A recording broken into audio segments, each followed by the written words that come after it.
I am going to go ahead and I'm going to put Vegas as my number one. They just won the cup. They didn't really have any major subtractions other than maybe Riley Smith, but I think they've replaced him in a number of different ways already on this team. Barbashev being his true replacement, and he was phenomenal when he came over in the trade, and he was excellent in the playoffs, got himself a contract extension, and he's going to be my player to watch on this team going forward. I've actually wrote down a player to watch on every single team. So Barbashev, mark him down. This is one of the top 5 D-cores in the league. There's 3 studs on this team, and it's fun to watch them play.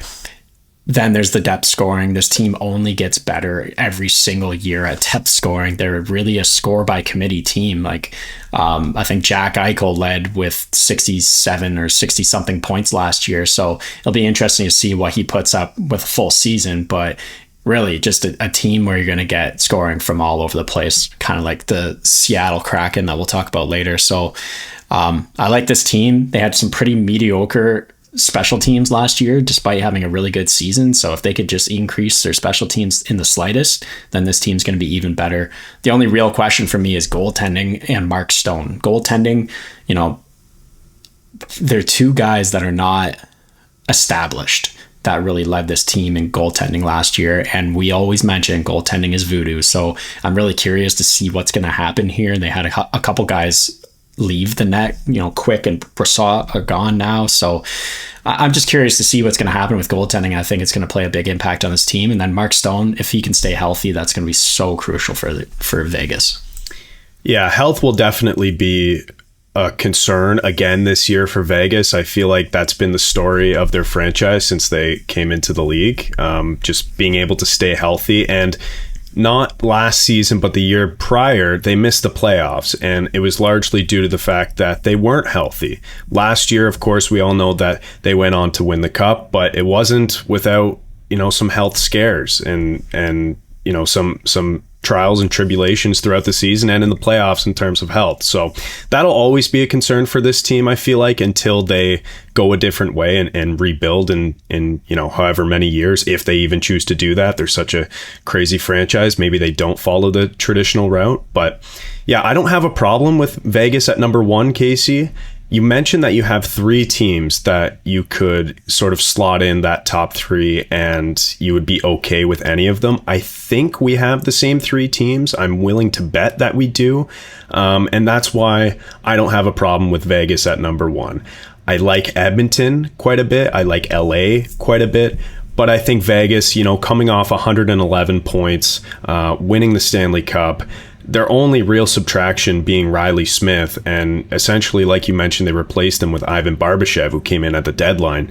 They're looking scary top to bottom once again. And in terms of goaltending, they have Hill, they have Thompson, and there's a big question mark also around Robin Lehner. Who knows if he's going to play again this year? I don't know if he's healthy or apparently he needs the money. There was that story that broke a few months ago about his snake farm and how he's broke now. So I don't know what is exactly going to go on between the pipes for this team, but we've sort of realized that, goaltending is extremely random and it kind of doesn't matter as long as your goalie's hot in the playoffs. So I don't have a problem with Vegas at number 1. That's not exactly who I had at number 1, but I would definitely be willing to concede. Harper, what do you think?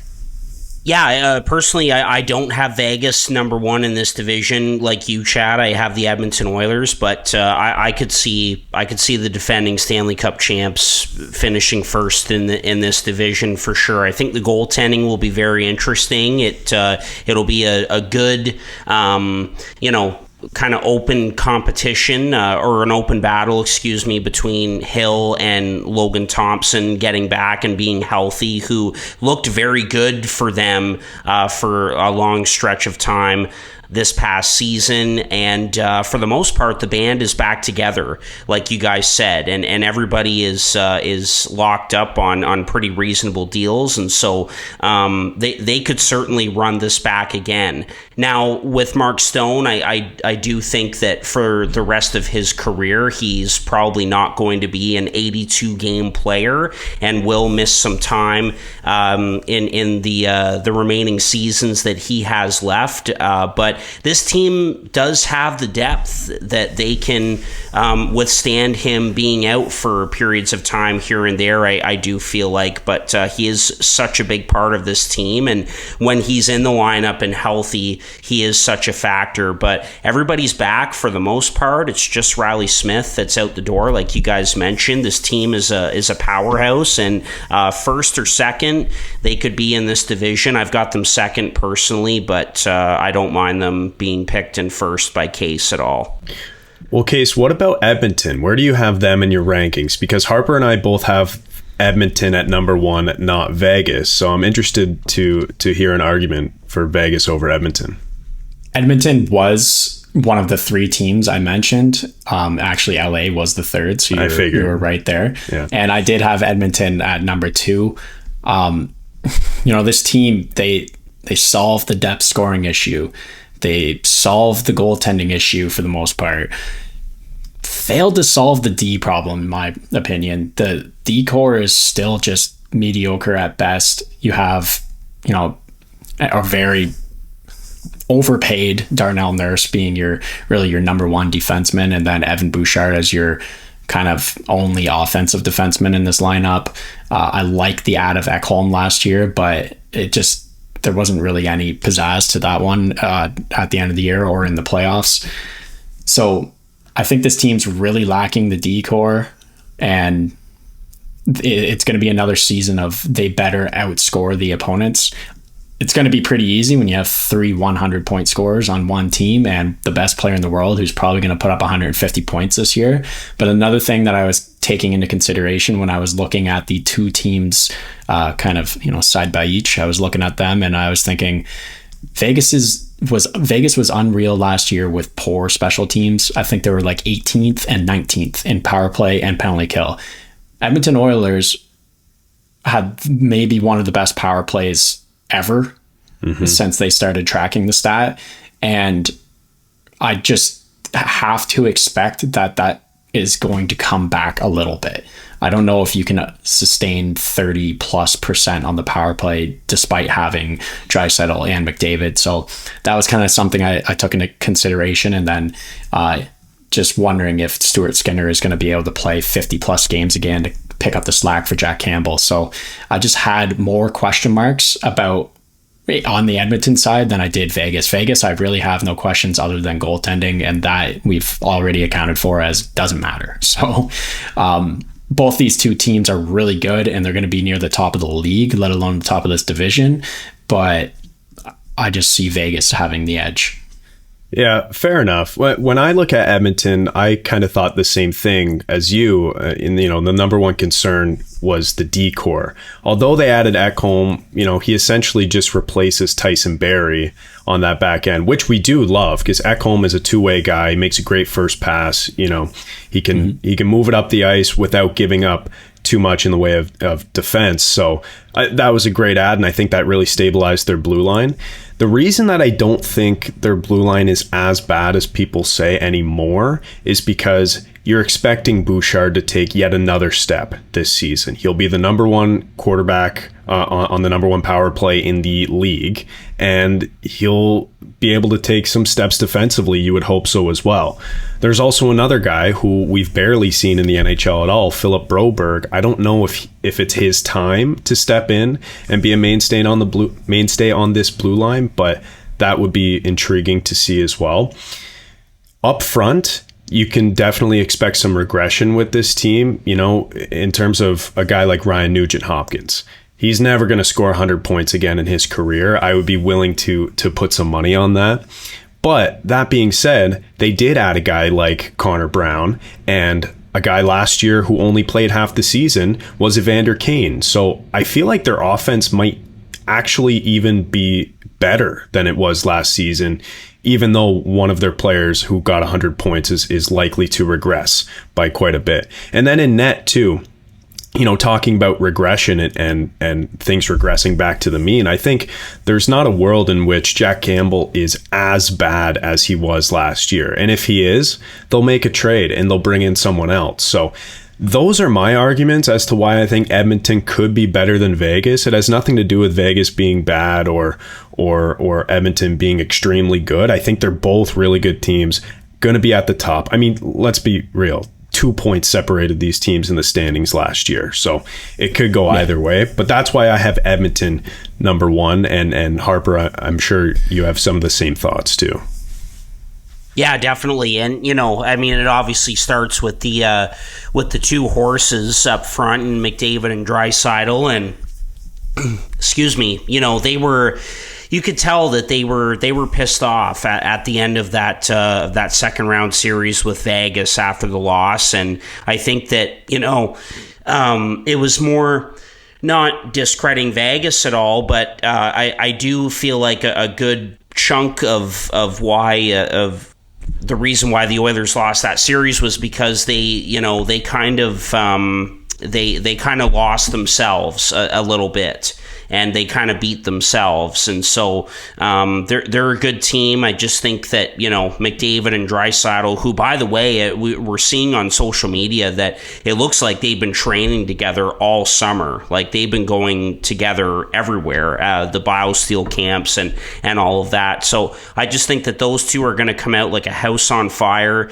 Yes, expecting some regression from guys like Nuge and some of the others, but really like this team. They're a Stanley Cup contender. I do expect Campbell to bounce back, and for another guy like Bouchard to take another step forward and all of that. So no, I like Edmonton at number one in this division, and obviously the biggest reason is because of the two horses up front. And I just think that they were angry, they were defiant, they were frustrated at the end of that series with Vegas, and they're just going to come out like a house on fire and be dominant again this season. And I'll be watching for Connor Brown as well, because he's healthy now. Really tough year for him last year. He really didn't play at all, and he's looking to come out and prove himself, and he's going to get a great opportunity to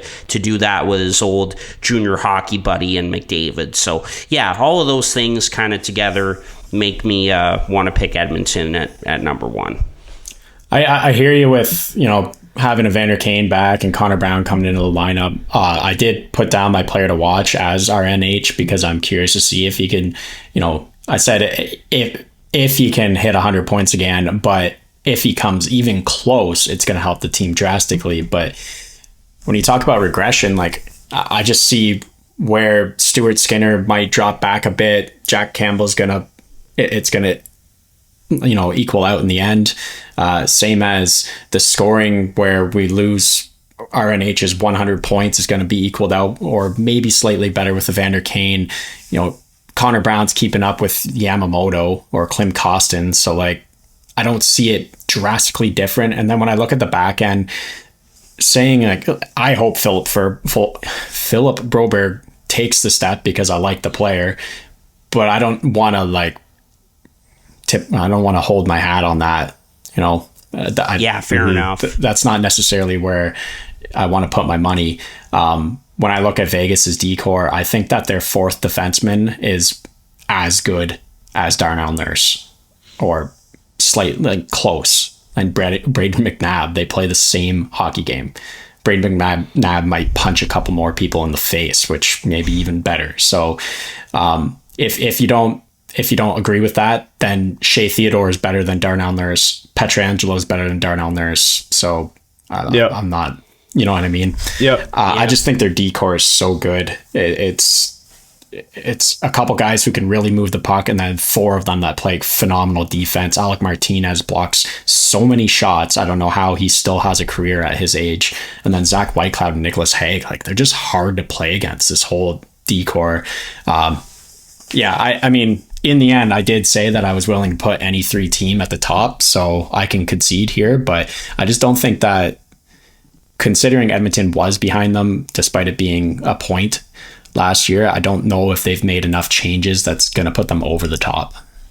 Yeah, at the end of the day, we all agree that these are going to be two of the better teams in this division and the league as well. And, whoever finishes first or second, I don't think it's going to matter. I would probably still pick Vegas in a playoff series, but in the regular season with McDavid and Draisaitl, I think I have to go Edmonton. So I think that's what we're going to do, right? Edmonton number 1, Vegas number 2,